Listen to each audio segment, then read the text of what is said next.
Hey, what's going on, everybody? This is Tyrone back with Tech Life. And recently, Mike Sievert released a post on his 10-year anniversary, or on the day of his 10-year anniversary. He called it the Magentaversary. He released a article just reflecting on the decade of work alongside the best team in wireless. That's what he reflected on. I read through it briefly. He was just pretty much reflecting on a trial and error, and then every failure that you go through, you learn from it, you pivot, and you incorporate something that eventually does become successful. And that's what he reflected on as being with the company for 10 years. Now, one thing that I wanted to include in this video and talk about, I think T-Mobile, as the executive team, I think they're planning, they're strategizing, and their moves that they're going to make, they're already way out in the future. Their guidance was all the way up until 2025, and that was in 2020, I believe. Either 2020 or 2021, I can't remember off the top when the analyst day was, but they guided all the numbers and percentages up until 2025. And as it stands today and forward looking into next year, they don't have to pivot or make any corrections to the guidance as it stands. They are on track at current win rates to hit every single number that they guided at the analyst day.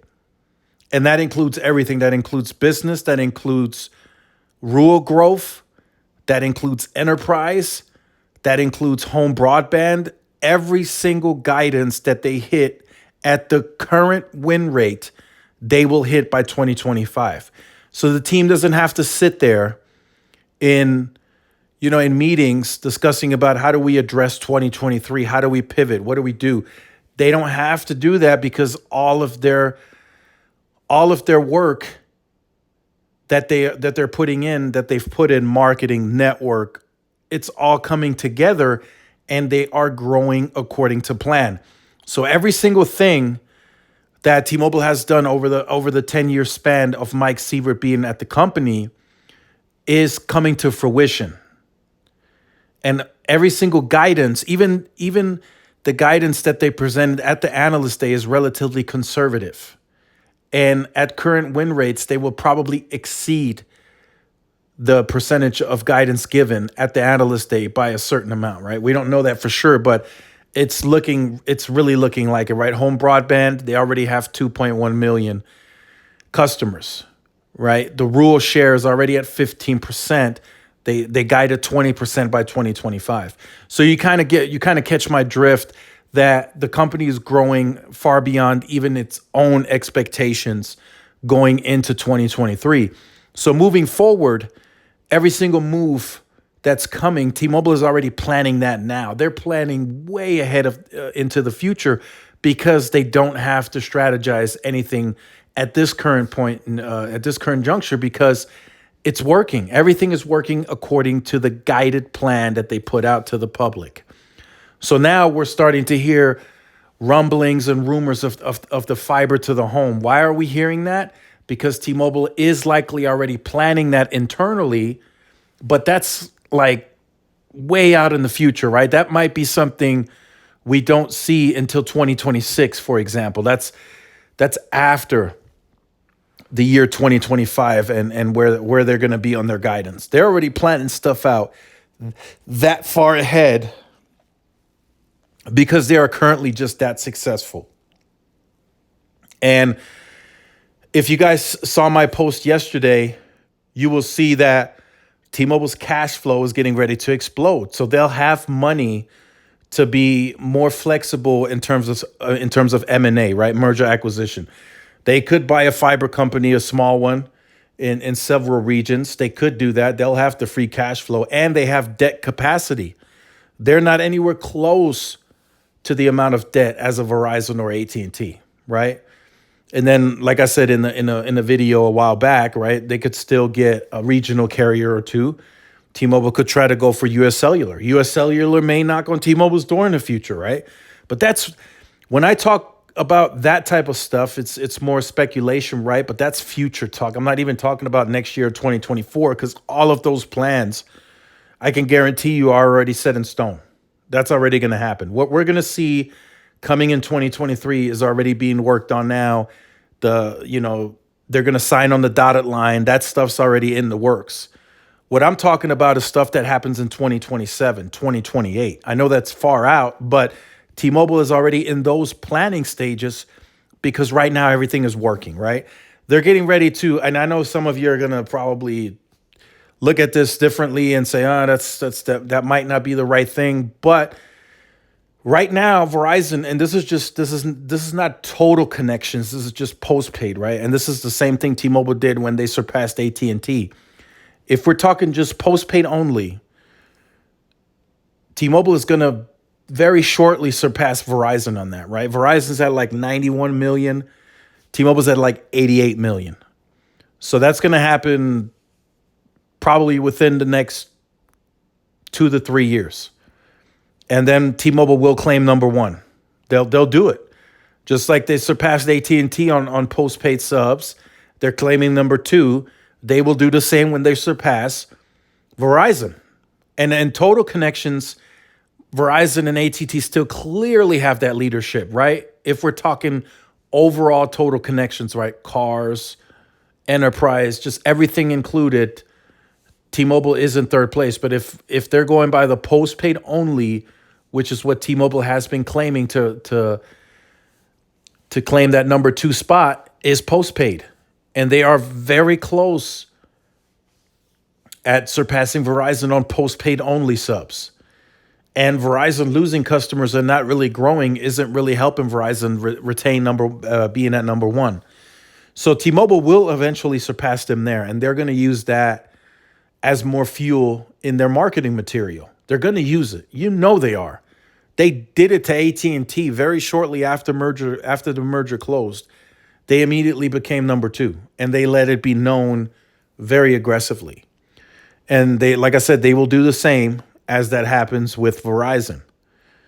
So in the future, I mean, T-Mobile has to come up with different business cases, different monetization strategies, right? They're looking into the MVNO space. Maybe they can take some of those players from Verizon and put them on their network. I mean, the opportunities are endless for this company because they're coming with nothing but upside. That's why the stock is where it is today, because they have an insane amount of upside. That's why when I speak of AT&T, it's like AT&T is going to fiber because they've done everything in wireless. They are the number one shareholder when it comes to the car manufacturers. If we're talking BMW, Ford, all that is already with AT&T. So they have nothing to gain on there. There's very little upside. If those cars go from LTE to 5G, AT&T is going to be like, cool, we can support it. But there's really no upside to get for AT&T there. You know, AT&T has a lot of enterprise customers, and they're still gaining from Verizon. So, not a lot to gain from there. T-Mobile is literally starting at the bottom in a lot of those segments, right? T-Mobile has very little car dealerships, or manufacturers, I should say. Very little. They have very little enterprise share. They're only at about 15% of rural share, which is not even anywhere close to fair share. Their home broadband is still relatively low comparing how big that is. That's a $90 billion industry. T-Mobile is only at 2.1 million customers. They want to get to 7 to 8 million by 2025, and that's still barely only a small slice of the pie. So T-Mobile has insane upside if you're looking at it from a investor perspective. Now, again, just as a disclaimer, I'm no financial experts. I'm not telling you guys what to do, but looking at it from a factual standpoint, looking at the numbers, that's T-Mobile's future. They have upside. The network is not even where it's gonna be. They're still relatively growing share in these rural parts, these sub-markets, what they call it, with an inferior product in those parts. They really are. It's the same playbook that they won with in the urban core.